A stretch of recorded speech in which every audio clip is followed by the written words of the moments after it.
Welcome to secret of சமையல். இன்னைக்கு நம்ம பார்க்க போகிறது ஒரு செம்ம டேஸ்டியான ஒரு பன்னீர் சிக்கன் காம்பினேஷனில் ஒரு கிரேவி. நம்ம பட்டர் சிக்கன் செஞ்சு சாப்பிட்ருப்போம், பட்டர் பன்னீர் சாப்பிட்ருப்போம். இன்னைக்கு நம்ம ரெண்டையும் மிக்ஸ் பண்ணி ஒரு சூப்பரான கிரேவி செய்ய போகிறோம். இந்த கிரேவி வந்து சப்பாத்திக்கு, ரோட்டிக்கு, நானுக்கு எல்லாத்துக்குமே செம்ம காம்பினேஷனாக இருக்கும். சரி வாங்க டிலே பண்ணாமல் இந்த பன்னீர் சிக்கன் கிரேவி எப்படி செய்யலாம்னு பார்க்கலாம். ஒரு பேன் அடுப்பில் வச்சுருக்கேன். அதில் வந்துட்டு ஒரு டேபிள் ஸ்பூன் அளவுக்கு எண்ணெய் விட்டுருக்கேன். நான் ஒரு பெரிய வெங்காயத்தை இந்த மாதிரி ரஃபாக சாப் பண்ணி வச்சுருக்கேன். இந்த வெங்காயத்தை இதில் சேர்த்திக்கலாம். இது கூட ஒரு 7-8 முந்திரி இருக்கும். இந்த முந்திரி பருப்பு சேர்த்திடலாம். இந்த வெங்காயம் ஒரு நிமிஷம் வதங்கி இருக்குது. இப்போ நம்ம ஒரு தக்காளி இந்த மாதிரி அதையும் ரஃபா சாப் பண்ணிச்சுட்டேன். இப்போ அதையும் சேர்த்து இதோட வதக்கிடலாம். இது கூடவே ஒரு பச்சை மிளகாவும் சேர்த்துக்கலாம். இந்த தக்காளி கொஞ்சம் சாஃப்ட் ஆகட்டும், அது வரைக்கும் அதை வதக்கிக்கலாம். ஒரு 3 நிமிஷம் வதக்குனீங்கன்னா சரியா இருக்கும் தக்காளி போட்டதுக்கப்புறம். ஸோ இதோடையே நம்ம இந்த கிரேவிக்கு தேவையான அளவுக்கு உப்பு சேர்த்திக்கலாம். அப்புறமேட்டு பார்த்துட்டு பத்தலைன்னா ஒரு வேளை நம்ம மறுபடியும் சேர்த்திக்கலாம். இந்த உப்போட சேர்த்து நல்லா வதக்கி விட்டுருங்க. உப்பு சேர்த்ததுனால இந்த வெங்காயமும் தக்காளியும் சீக்கிரமாகவும் வதங்கும். வெங்காயமும் தக்காளியும் நல்லா வதங்கிடுச்சு. இதில் வந்துட்டு நம்ம மசாலாஸ்லாம் சேர்த்திக்கலாம். இப்போ அடுப்பை கம்மி பண்ணி வச்சுடுங்க.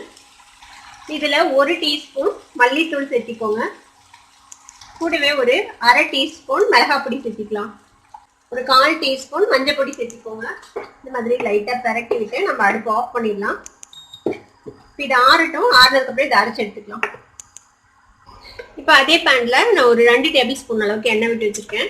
இப்போ இந்த எண்ணெயில் நான் வந்துட்டு ஒரு 200 கிராம் அளவுக்கு போன்லெஸ் சிக்கன் எடுத்து வச்சுருக்கேன். இந்த மாதிரி கொஞ்சம் சின்ன சின்ன பீஸாக சன்னமான துண்டுகளாக வெட்டி வச்சுருக்கேன். இப்போ இந்த சிக்கன் பீஸ் வந்து இதில் போட்டுடலாம். சிக்கனை இந்த எண்ணெயில் நல்லா வதக்கி விடுங்க. ஹை ஃப்ளேம்லேயே வச்சுக்கோங்க. அப்போ தான் வந்துட்டு சிக்கன் வந்துட்டு ஒரு மாதிரி சக்கையாக ஆகாமல் நல்லா ஜூஸியாக இருக்கும். இந்த சிக்கனோடவே 1 டீஸ்பூன் அளவுக்கு இஞ்சி பூண்டு பேஸ்ட் போட்டுக்கலாம்.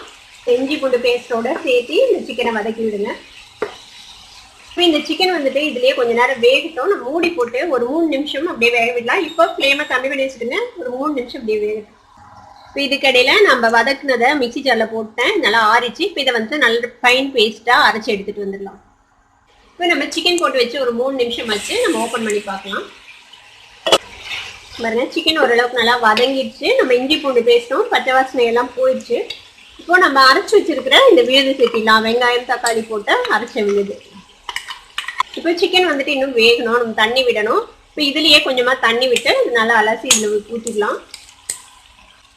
இதில் ஒரு 1/2 கப் அளவுக்கு தண்ணி விட்டு இதில் ஆட் பண்ணிடலாம். இப்போ இதில் நம்ம முந்திரி பருப்புலாம் சேர்த்திருக்கிறோம். இது இன்னும் திக்காகும். அதனால தண்ணி தேவையான அளவுக்கு நீங்கள் சேர்த்திக்கோங்க. இதில் இன்னும் கூட கொஞ்சமாக தண்ணி விடுறேன்.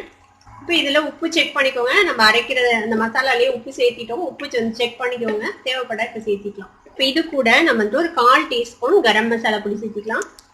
இதை நல்லா மிக்ஸ் பண்ணி விட்டு மூடி போட்டு நம்ம ஒரு 10 நிமிஷம் இந்த சிக்கன் வந்துட்டு நல்லா சாஃப்டாக வேகிற அளவுக்கு இதை வேக வச்சுக்க போகிறோம். இது வேகட்டும். வெந்ததுக்கப்புறம் பார்க்கலாம். இடையில திறந்து செக் பண்ணிக்கோங்க. ஏன்னா நம்ம முந்திரி பருப்பு சேர்த்திருக்கிறோம். அடியில் பிடிச்சிக்கிறதுக்கு வாய்ப்பு இருக்குது. அதனால இது ஸ்லோ குக் பண்ணிக்கலாம். நம்ம கம்மி பண்ணி வச்சுக்கலாம் ஃப்ளேமை. ஒரு 10 நிமிஷம் பக்கமாக நம்ம சிக்கன் போட்டு வெந்திருக்கு. இப்போ ஓப்பன் பண்ணி பார்க்கலாம். பாருங்க, நல்லா எண்ணெய் பிரிஞ்சு நம்ம சிக்கன் வந்துட்டு நல்லா சாஃப்டாக வெந்திருக்கும் நேரத்துக்கு. இதில் ஒரு 75 கிராம் அளவுக்கு பன்னீர் இந்த மாதிரி துருவி வச்சுருக்கிறேன். கேரட் துருவத்தில் போட்டு இப்போ அதை வந்துட்டு இதில் சேர்த்திடலாம். கொஞ்சமாக வச்சுக்கிறேன் மேலே கார்னிஷ் பண்ணுறதுக்காக. இதையும் இதோட சேர்த்து மிக்ஸ் பண்ணி விட்டுருங்க. 1/4 டீஸ்பூன் சர்க்கரை சேர்த்திக்கோங்க. இது வந்துட்டு ஆப்ஷனல். உங்களுக்கு பிடிக்கும்னா சேர்த்திக்கோங்க. இது ஒரு நல்ல டேஸ்ட் கொடுக்கும், ஒரு மாதிரி பேலன்ஸ்டாக. இப்போ இந்த பன்னீரோடு சேர்ந்து இது இன்னொரு 2 நிமிஷம் வேகட்டும். திருப்பியும் மூடி போட்டு நம்ம ஒரு 2 நிமிஷம் வேக விடலாம். ஒரு 2 நிமிஷம் ஆச்சு. நம்ம பன்னீர் போட்டு வச்சு இப்போ நம்மளோட கிரேவி ரெடியாக இருக்கும். ஓப்பன் பண்ணி பார்க்கலாம். பாருங்க, சூப்பராக எண்ணெய் தெளிஞ்சு நம்மளோட பன்னீர் சிக்கன் எல்லாம் ஈவனாக வெந்து சூப்பரான ஒரு பன்னீர் சிக்கன் கிரேவி ரெடி ஆயிடுச்சு. நம்ம அடுப்பு ஆஃப் பண்ணிடலாம். நம்மளோட சூப்பரான பன்னீர் சிக்கன் கிரேவி இப்போ ரெடி ஆயிடுச்சு. இதுக்கு மேலே நம்ம கொஞ்சமாக பன்னீர் போட்டு இது கார்னிஷ் பண்ணிடலாம். இது வந்துட்டு சப்பாத்திக்கு, ரோட்டிக்கு, நான்கு, புலாவுக்கு அதுக்கெல்லாம் செம்ம காம்பினேஷனாக இருக்கும். கண்டிப்பாக ட்ரை பண்ணி பாருங்கள். ட்ரை பண்ணி பார்த்துட்டு எப்படி இருந்தது அப்படின்னு கமெண்ட்ஸில் ஃபீட்பேக் கொடுங்க. இந்த வீடியோ உங்களுக்கு பிடிச்சிருந்ததுன்னா சப்ஸ்கிரைப் பண்ணுங்கள். பக்கத்துக்கு இருக்கிற பெல் ஐக்கானை கிளிக் பண்ணுங்கள். அப்போ தான் நோட்டிஃபிகேஷன் உடனே உங்களுக்கு வந்து சேரும். லைக் பண்ணுங்கள், ஷேர் பண்ணுங்கள். தேங்க்யூ ஃபார் வாட்சிங் this video viewers. Bye bye.